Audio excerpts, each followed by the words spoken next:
Ngayon ay sisimulan natin muli ang buhay ni Jesus sa pamagitan ng kanyang pagdating, sa pamagitan ng pag-alaala natin muli sa kanyang pagsilang sa mundo, sa pagiging isang tao na tulad natin.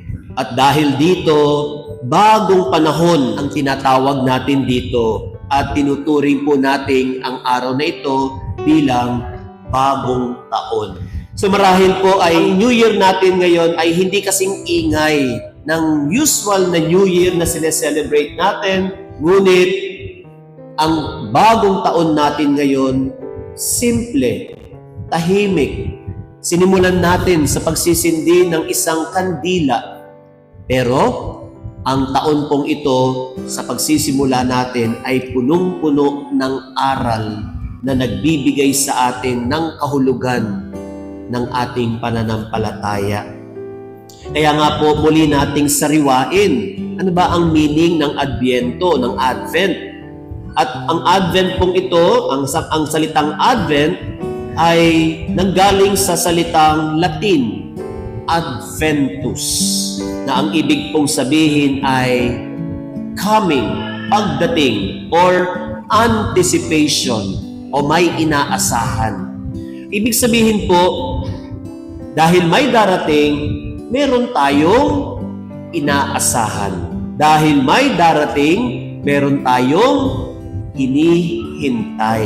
Ang panahon ng Adbyento ay panahon natin para bigyan tayo ng pagkakataong lubusan nating mapaghandaan ang pagdating ng ating Panginoong Hesukristo na may buong pusong na may pag-asa. Nag-aantay tayo sa pagdating ng ating Panginoon na may ginagawa. At ano po yung dapat na ginagawa natin habang nag-aantay tayo sa pagdating ng Panginoon? May ginagawa tayong mabuti. Ito na ang magandang pagkakataon na habang tayo nag-aantay sa pagdating ng Panginoon, tayo ay may ginagawa. We are celebrating Christmas every year to celebrate the first coming of our Lord, while the second coming is the coming that we are anticipating, yung inaantay natin. At kailan po yun?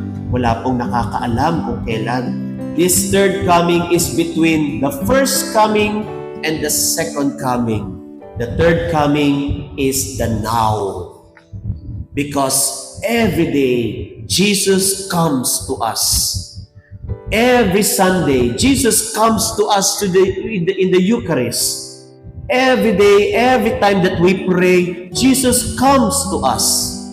Kaya nga po, ito yung proper time na dapat ay mas higit nating binibigyan ng pagkakataon, panahon, not only in prayer, but also in doing good.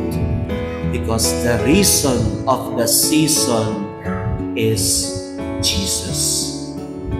Kung bakit tayo nagpapasko, hindi lamang para maghanda. Kung bakit tayo nagpapasko, dahil si Jesus ay dumating sa atin at darating sa atin.